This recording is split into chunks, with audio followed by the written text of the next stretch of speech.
सम्राट अशोक का नाम इतिहास में एक अद्वितीय प्रकाश के रूप में चमकता है। उन्होंने चक्रवर्ती राज्य की स्थापना की, जिसमें उनकी वीरता और दृढ़ निश्चय का साक्षात्कार हुआ।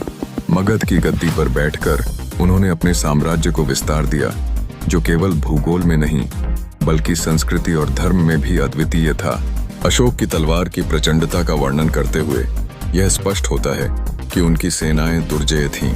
दुश्मनों के होंठों पर थर-थर कांपने का नाम अशोक था। उनकी सेनाएं अपने साम्राज्य के लिए कलाइयों पर एकता बिंदु प्रमाणित करती थीं। उनका साम्राज्य वर्टिकल और हॉरिजॉन्टल दोनों रूप में फैल गया, जैसे थल पर बिछती चादर। युद्ध भूमि की परिकल्पना में अशोक ने एक रणनीतिकार का अद्भुत उदाहरण प्रस्तुत किया। उनके खिलाफ खड़ा होना जैसे शेर की मुंह में मांस डालने के समान था। उनकी वीरता से संबंधित कहानियां एक ओर रोमांचक हैं, वहीं दूसरी ओर उनके दृष्टिकोण ने एक नए युग की शुरुआत की। आज भी उनकी प्रेरक कहानियों से युवा पीढ़ी को प्रेरणा मिलती है। अतः सम्राट अशोक का जीवन एक गाथा है जो शक्ति, विजय और धर्म के समन्वय की प्रतीक है।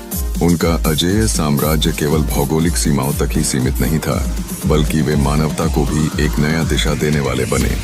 वे सिर्फ एक सम्राट नहीं, बल्कि एक महान विचारक भी थे।